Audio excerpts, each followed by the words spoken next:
Assalamualaikum warahmatullahi wabarakatuh. Alhamdulillahirabbil alamin. Teman-temanku, pertama marilah kita memperbanyak rasa syukur kepada Allah karena pada kesempatan yang sangat berbahagia ini kita masih diberikan kesempatan oleh Allah bisa ngumpul, bisa duduk bareng, yakni kita menunaikan apa yang diperintahkan Allah Tuhan kita. Salah satunya pada pertemuan kita kali ini Allah masih berkenan dan memberikan nikmat kepada kita sehingga kita dapat memenuhi kewajiban, yakni salah satunya thalabul ilmi, menuntut ilmu, belajar ilmu, karena seperti apa yang disampaikan oleh Rasulullah, utlubul ilma walau bisin, seperti itu itu ada kata-kata perintah, utlub, belajarlah kamu, belajarlah ilmu sampai ke negeri Cina, atau tuntutlah ilmu sampai ke negeri Cina. Yang dikasih contoh adalah keluarga besar atau bangsa Cina, karena pada waktu Rasulullah yang paling gemar, yang paling sregep iku wong-wong Cina. Ada lagi utlubul ilma minal mahdi ilal lahdi. Rasulullah seperti itu. Tuntutlah ilmu mulai dari buayan ibu, mulai menyusui, mulai lahir, minal mahdi ilal lahdi, sampai ke liang lahat, pada bahasa kasarnya sampai kita meninggal. Berdoa, marilah kita berdoa baik untuk kita sendiri, untuk teman-teman kita yang di sini maupun teman-teman kita yang di luaran sana. Mudah-mudahan semua yang kita lakukan itu bisa memberikan manfaat, bisa memberikan kesenangan, bisa memberikan kegembiraan, baik untuk kita, keluarga khususnya, dan umumnya untuk kita semua, baik yang ada di sini maupun yang ada di luaran sana. Yang kedua, kita tidak lupa, marilah saya mengajak perbanyak sholawat kepada Nabi, karena berkat perjuangan Rasulullah, berkat bimbingan Rasulullah, kita yang ada di sini, yang ngumpul di sini, apalagi yang lagi menuntut ilmu, itu bisa diberikan syafaat oleh Rasulullah, sehingga kita mengetahui hal-hal yang baik, hal-hal Rasulnya, dan sekaligus kita mengetahui semua apa yang dilarang oleh Allah dan Rasulnya, sehingga pada saatnya nanti apa yang kita peroleh, apa yang kita lakukan bisa menjadi bekal hidup, bekal berumah tangga, bekal mencari rezeki khususnya, dan tidak lebih pentingnya lagi bisa menjadi bekal kita ketika kita menghadap Allah Subhanahu wa ta'ala.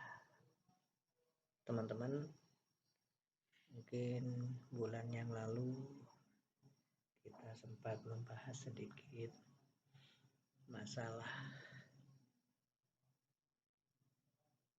ilmu, masalah pendidikan, wabil khusus yang berkenaan dengan pendidikan tunanetra, di mana tunanetra itu berhubungan dengan mata, atau bahasa kasarnya tidak bisa melihat, atau hanya terbatas melihatnya, atau buta total, atau yang lain apapun.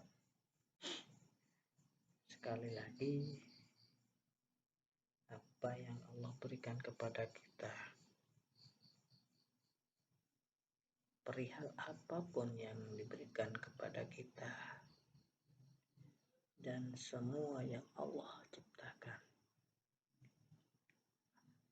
Mungkin contohnya untuk kita yang tunadaksa, tunanetra, tunarungu, tunawicara, atau intelektual, grahita, maupun yang lain, itu tidak akan sia-sia. Itu pasti ada faedah dan manfaatnya. Jangan dikira teman-teman kita yang memiliki kekurangan di sisi penglihatan itu pasti diberikan kelebihan oleh Allah di sisi yang lain. Mungkin diberi kekurangan anggota tubuh kita kurang, tapi mungkin di sisi yang lain kita punya keahlian tersendiri, punya kelebihan tersendiri. Pastilah Allah itu memberikan sesuatu yang tidak pernah kita pikirkan. Yang pasti Allah memberikan sesuatu itu yang lebih baik di luar kita. Kalau kita rasakan, apa aku kok tidak ini, apa aku kok ini, pasti kita berpikiran seperti itu. Tapi jangan ragu, semua yang kita alami, semua yang Allah berikan kepada kita, pasti ada maksud dan tujuan tertentu yang lebih baik. Itu pasti, jangan ragu. Apakah itu baik diberikan kebaikan di dunia, umumnya lebih-lebih nanti kebaikan kita di akhirat. Jangan ragu. Baiklah, itu sedikit pembukaan. Kita belajar bareng. Saya yang di sini mungkin menyampaikan nanti ada kekeliruan, ada kesalahan atau kekurangan apapun, tolong nanti bisa dibantu untuk membenarkan, meluruskan atau yang lain, karena saya sendiri pun masih tahap belajar, tahap berbicara, gimana caranya kita ngomong, bagaimana kita cara menyampaikan yang terbaik, sekiranya bisa manfaat, bisa berkah, wabil khusus bisa memberikan ketenangan untuk kita semua. Baiklah teman-teman, sedikit mungkin bulan yang lalu pernah saya menyampaikan perihal masalah tuna netra atau disabilitas netra. Pada waktu itu mungkin jenengan melihat video saya pada waktu itu awal saya gondrong, rambut masih panjang, dan dengan kepanjangan rambut itu saya sering diingatkan rambut tidak dipotong, akhirnya saya yang kalah. Pada saat pertemuan ini rambut saya yang sudah mulai kita potong, mudah-mudahan bisa memberi berkah, amin. Marilah kita buka sedikit tentang ilmu pendidikan, mobil khusus ilmu pendidikan disabilitas netra. Teman-teman, sedikit masalah netra, di mana terbagi beberapa pembahasan. Salah satunya yang pertama yaitu masalah definisi dari netra itu sendiri. Yang kedua itu masalah identifikasi netra. Yang ketiga mungkin masalah klarifikasi, terus masalah kriteria, dan mungkin yang terakhir nanti masalah karakter bagi teman-teman kita yang disabilitas netra. Kita ulangi ya. Yang pertama adalah definisi. Apakah itu arti definisi? Marilah kita bahas satu per satu, atau mungkin nanti penyampaian saya itu ada yang kurang, mohon dimaklumi. Marilah kita pelajari satu per satu, mulai dari definisi, di mana definisi itu memiliki arti yaitu batasan suatu fakta atau objek, konsep, atau keadaan. Jadi definisi sendiri adalah batasan, dibatas-batasi, dipilah-pilah, disendiri-sendirikan, dikelompok-kelompokkan, atau dibahas di bahasan tersendiri. Kalau misalkan di disabilitas netra, mungkin yang kita bahas itu di lingkup masalah disabilitas netra.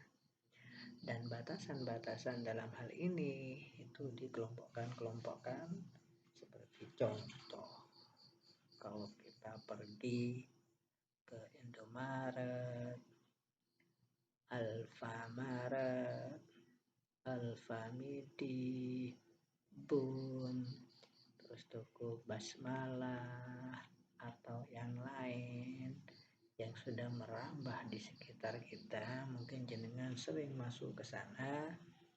Itu di sana akan dikelompokkan, ini gula, khusus gula, ini khusus minyak, ini khusus sabun, ini khusus makanan, ini khusus camilan, ini khusus buah-buahan atau yang lain.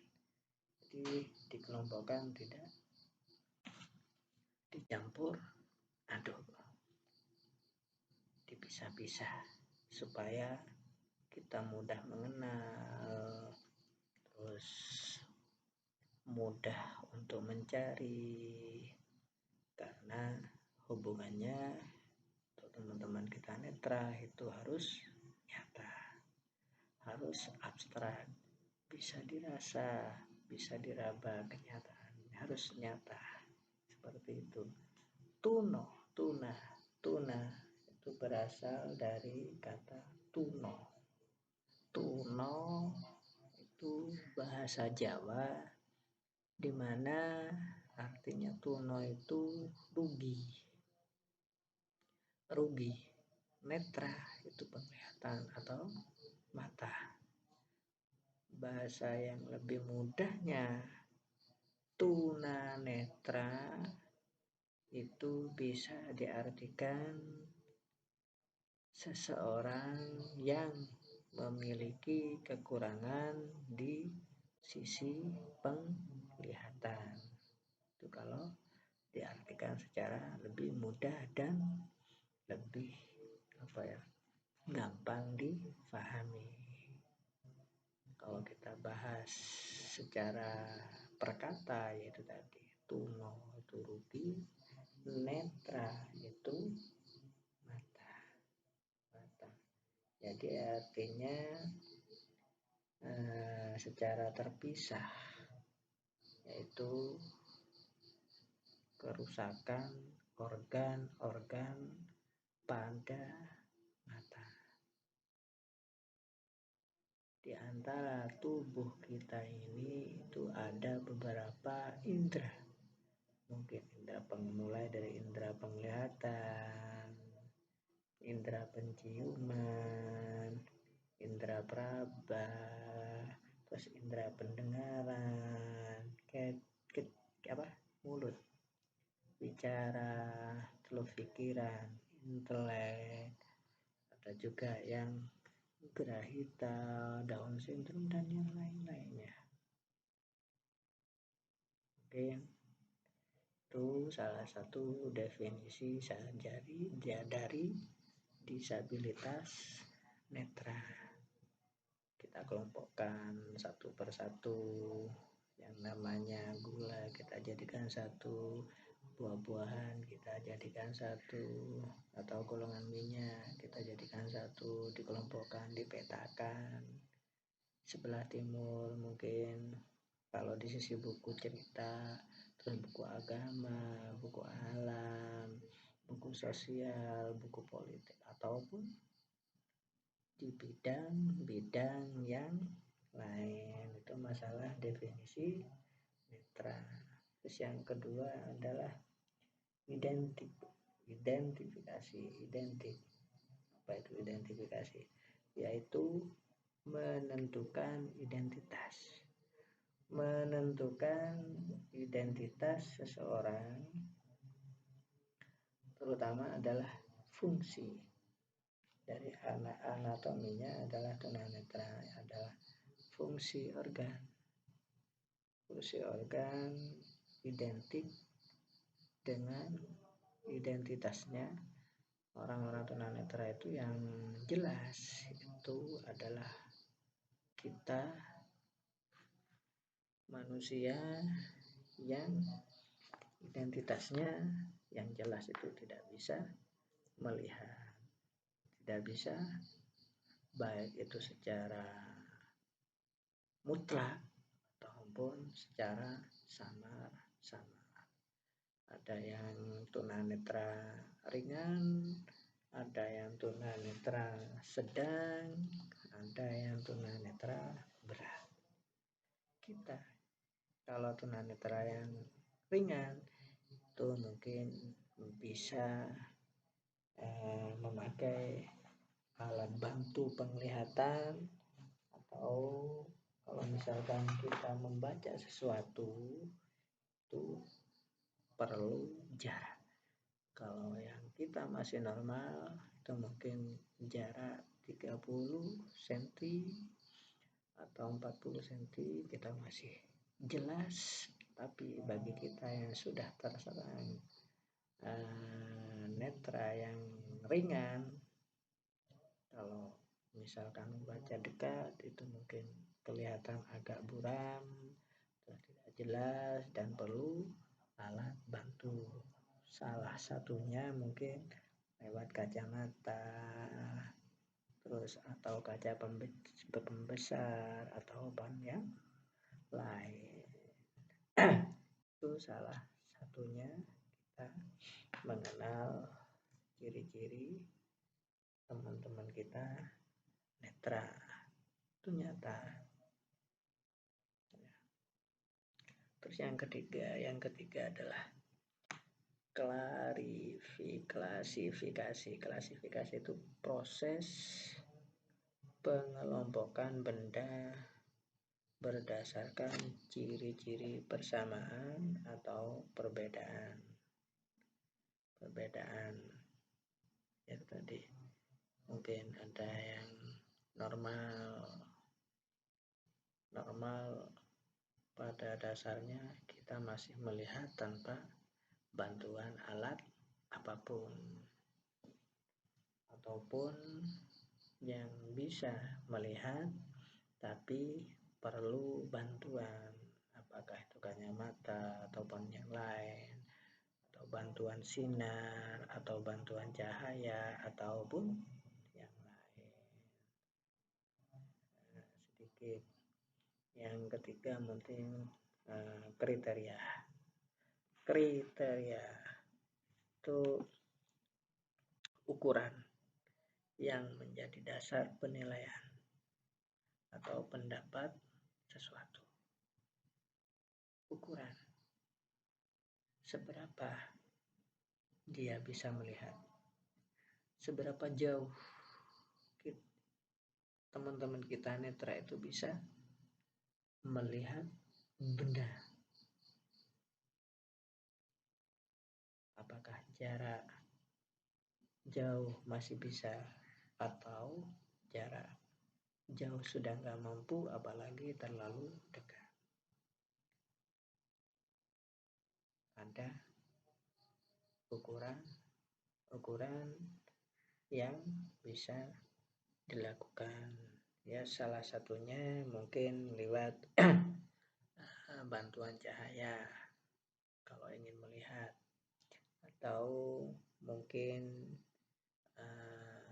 bisa melihat hanya satu titik saja yang bisa dilihatnya, nggak bisa keseluruhan, atau mungkin yang bisa dilihat dari sisinya saja, atau mungkin yang bisa dilihat itu hanya bercak, nggak jelas. Benda yang dilihat itu hanya sebatas bercak saja yang bisa dilihat. Terus yang terakhir mungkin masalah karakter, gaya hidup. Seperti apa gaya hidup teman-teman kita, atau nilai-nilai yang berkembang secara teratur sehingga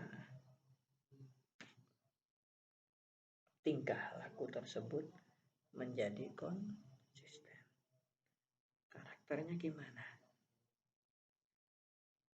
Gaya hidupnya teman-teman kita tunanetra itu gimana? Disabilitas netra itu gimana? Kalau kita belajar sedikit, mungkin perilakunya salah satunya netra itu mudah tersinggung. Salah satunya lagi, jika berjalan ada yang kepalanya melihat ke atas, seakan-akan seperti itu. Ada juga teman-teman kita gaya hidupnya mungkin pada waktu berjalan kepalanya melihat ke bawah, atau salah satunya pada waktu teman-teman kita disabilitas netra berjalan itu kelihatan kaku, mudah tersinggung, mudah marah, ataupun yang lain. Jadi teman-teman sekelumit tentang masalah disabilitas netra itu tadi mungkin bisa memberikan kita pengetahuan sedikit, dan saya mohon maaf mungkin nggak terlalu jelas atau nggak terlalu gamblang. karena sekali lagi saya masih tahap belajar, mohon maaf mungkin ada kurang lebihnya. Mudah-mudahan Allah memberikan berkah, memberikan manfaat sehingga kita bisa bersosialisasi, berkumpul dengan semuanya tanpa terkecuali, tanpa membeda-bedakan dari sisi kehidupan, dari sisi ekonomi, agama, suku ataupun yang lain. Marilah kita berdoa agar kita selalu diberikan kesehatan, selalu diberikan kegembiraan sehingga kita bisa menempuh hidup ini dengan tentram, ayam, sabar, dan mudah-mudahan kita selalu diberkahi oleh Allah Subhanahu wa Ta'ala. Terima kasih dan saya akhiri. Assalamualaikum warahmatullahi wabarakatuh.